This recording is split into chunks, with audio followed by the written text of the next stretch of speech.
Channel cook with ರುಜ್ನಿ. ನಾನಿವತ್ತು ನಿಮ್ಗೆ ಖಾರ ಪೊಂಗಲ್ ಮಾಡೋದು ಹೇಗೆ ಅಂತ ತೋರಿಸ್ಕೊಡ್ತಾ ಇದ್ದೀನಿ. ಈ ರೀತಿ ಒಂದ್ಸರಿ ಮಾಡಿ ನೋಡಿ, ಮತ್ತೆ ಮತ್ತೆ ಮಾಡ್ತೀರಾ ನೀವು. ಸೊ ನೋಡೋಣ ಹೇಗ್ ಮಾಡೋದು ಅಂತ. ಅಕ್ಕಿ 1 ಪಾವ್ ಆಗೋಷ್ಟು ತಗೊಂಡಿದ್ದೀನಿ. ಈ 1 ಪಾವ್ ಅಕ್ಕಿಗೆ ಚಿಕ್ಕ ಗ್ಲಾಸ್ ಅಲ್ಲಿ 1 ಗ್ಲಾಸ್ ಆಗೋಷ್ಟು ಹೆಸರುಬೇಳೆ ತಗೊಂಡಿದ್ದೀನಿ. ಬೇಕಾದಷ್ಟು ಎಣ್ಣೆ, 1 ಕಪ್ ತುರ್ದಿಟ್ಕೊಂಡಿರೋ ಕೊಬ್ಬರಿ, ಹಸಿಮೆಣಸಿನಕಾಯಿ 2, ಜೀರಿಗೆ 1 ಸ್ಪೂನ್, ಸಾಸಿವೆ, ಕಡಲೆಬೇಳೆ, ಗೋಡಂಬಿ 6 ರಿಂದ 8 ಆಗೋಷ್ಟು ತಗೊಂಡಿದ್ದೀನಿ. ರುಚಿಗೆ ತಕ್ಕಷ್ಟು ಉಪ್ಪು, ಕೊತ್ತಂಬರಿ ಸೊಪ್ಪು, ಕರಿಬೇವು, ತುಪ್ಪ ಬೇಕಾದಷ್ಟು, ಕಾಳುಮೆಣಸು ಅರ್ಧ ಸ್ಪೂನ್, ಅರಿಶಿನ ಪುಡಿ ಸ್ವಲ್ಪ. ನಾನಿಲ್ಲಿ ಕುಕ್ಕರ್ಗೆ ಅಕ್ಕಿ ಮತ್ತು ಹೆಸರುಬೇಳೆನ ಹಾಕಿ ತೊಳೆದಿಟ್ಕೊಳ್ತಾ ಇದ್ದೀನಿ. ಬೇಸಿಗೆ ಕಾಲದಲ್ಲಿ ತುಂಬಾ ಬಿಸಿಲಿರುತ್ತೆ. ಆವಾಗ ನೀವು ಈ ರೀತಿ ಹೆಸರುಬೇಳೆ ಹಾಕಿ ವಾರಕ್ಕೊಂದ್ಸರಿ ಪೊಂಗಲ್ ಮಾಡಿ ತಿಂದರೆ ದೇಹ ತಂಪಾಗಿರುತ್ತೆ ಮತ್ತು ಆರೋಗ್ಯನೂ ಬೇಸಿಗೆಗಾಲದಲ್ಲಿ ಚೆನ್ನಾಗಿರುತ್ತೆ.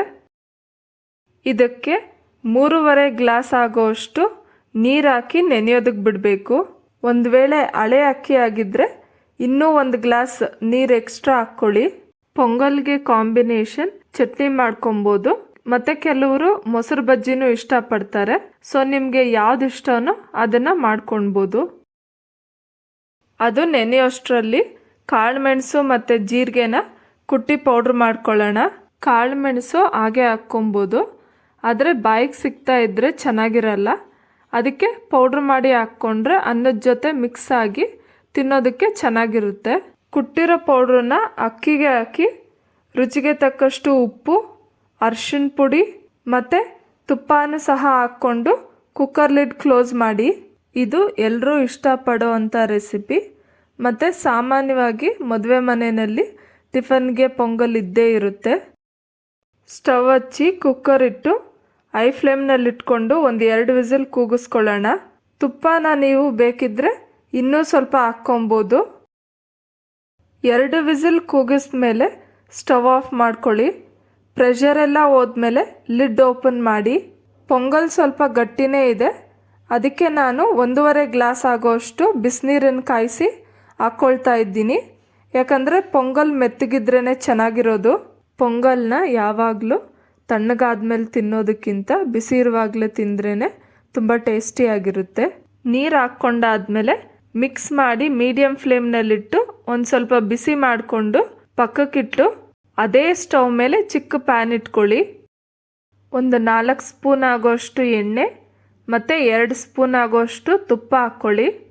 ಅದಕ್ಕಾದ್ಮೇಲೆ ಸಾಸಿವೆ ಹಾಕಿ, ಸಾಸಿವೆ ಸಿಡಿದ್ಮೇಲೆ ಕಡಲೆಬೇಳೆ ಮತ್ತು ಗೋಡಂಬಿ ಹಾಕ್ಕೊಂಡು ಗೋಡಂಬಿ ಗೋಲ್ಡನ್ ಬ್ರೌನ್ ಆಗೋವರೆಗೂ ಫ್ರೈ ಮಾಡ್ಕೊಳ್ಳಿ. ನಾವು ಯಾವಾಗಲೂ ಒಗ್ಗರಣೆ ಹಾಕಬೇಕಾದ್ರೆ ಸ್ಟವ್ನ ಲೋ ಫ್ಲೇಮ್ನಲ್ಲೇ ಇಟ್ಕೊಬೇಕು.